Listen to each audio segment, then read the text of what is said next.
ပီတာရဲ့ဘဝအသစ်အရင်ကားအဆုံးမှာ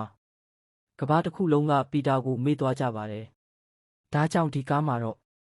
ပီတာဟာအစကနေဘဝပြန်ဆရမယ့်ပုံစံဖြစ်နိုင်ပါတယ်။တိုက်ခန်းသေးသေးလေးမှာနေရမယ်။ပတ်စံမရှိဘူး။တယောက်တည်းဘဝကိုအားကိုရမယ်။အရင်လိုနီးပညာကြီးတွေအကူအညီတွေမရှိတော့ပဲ။တာမန်လူငယ်ဟီယိုပုံစံပြန်မြင်ရနိုင်တယ်။သတင်းဓာတ်ပုံရိုက်တဲ့ဘဝပရိသတ်တွေအယမ်းမျှော်နေတဲ့အရာကပီတာဟာသတင်းစာတိုက်မှာအလုပ်လုပ်တဲ့အပိုင်းမှာသူဟာပင့်ကူလူသားပုံတွေကိုကိုယ်တိုင်ရိုက်ပြီးပတ်စံရှာရတဲ့ဘဝဖြစ်လာနိုင်ပါတယ်။ဒီလိုဆိုရင်ရုပ်ပြစာအုပ်ထဲကပီတာပုံစံနဲ့ပိုတူလာမယ်။အန်ဂျီနဲ့နာကျင်စရာပြန်ဆုံမှုအန်ဂျီကပီတာကိုမမှတ်မိတော့ပါဘူး။ဒါကြောင့်ပီတာကသူမစီပြန်သွားမလား။ဒါမှမဟုတ်အန်ရဲ့မဖြစ်စေချင်လို့ဝေးနေရမလားဆိုတာအရန်ရေးကြီးလာနိုင်ပါတယ်။ဒီအပိုင်းကဝမ်းနည်းစရာအရန်ဖြစ်နိုင်တယ်။လူဆိုးအစ်စ်တွေဒီကားမှာလူဆိုးအစ်စ်တွေအများကြီးပါလာနိုင်တယ်လို့သတင်းတွေထွက်နေပါတယ်။အထူးသဖြင့်တရိတ်ဆန်လိုအမဲလိုက်တတ်တဲ့လူဆိုး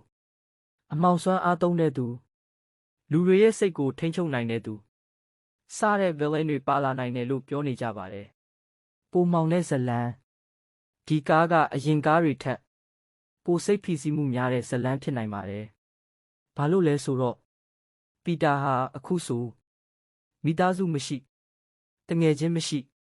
သူ့ကိုမှတ်မိတဲ့သူမရှိတဲ့အခြေအနေကိုရောက်နေပါပြီ။ဒါကြောင့်တယောက်တည်းရုန်းကန်ရတဲ့အပိုင်းတွေအများကြီးမြင်ရနိုင်ပါတယ်။မြို့ထဲကဟီယိုပုံစံပရိသတ်တွေအများစုကဒီကားမှာကဘာဖြတ်မဲ့အန္တရာယ်တွေထက်မြို့ထဲကရာဇဝတ်သားတွေကိုတိုက်တဲ့ပုံစံပြန်မြင်ချင်နေကြပါတယ်။ဥပမာလူဆိုးကိုင်းတွေလမ်းပေါ်ရာဇဝတ်မှုတွေတာမန်လူတွေကိုကယ်ပေးတဲ့အပိုင်းတွေပိုများလာနိုင်တယ်။ဝစ်စုံအစ်စ်ကားအဆုံးမှာမြင်ခဲ့ရတဲ့အနီနဲ့အပြာရောင်ဝစ်စုံအစ်စ်ကပီတာကိုတကယ်ပင့်ကူလူသားပုံစံဖြစ်သွားစေပါတယ်။နီးပညာအများကြီးမပါတော့ပဲကိုယ်တိုင်ကျုပ်ထားတဲ့ဟီးရိုးဝစ်စုံမျိုးဖြစ်နိုင်ပါတယ်။ဖြစ်နိုင်ချေအများဆုံးအခုထွက်ထားတဲ့ theory တွေအရဒီကားဟာပီတာရဲ့ဘဝအသစ်တယောက်တည်းရုန်းကန်မှုနာကျင်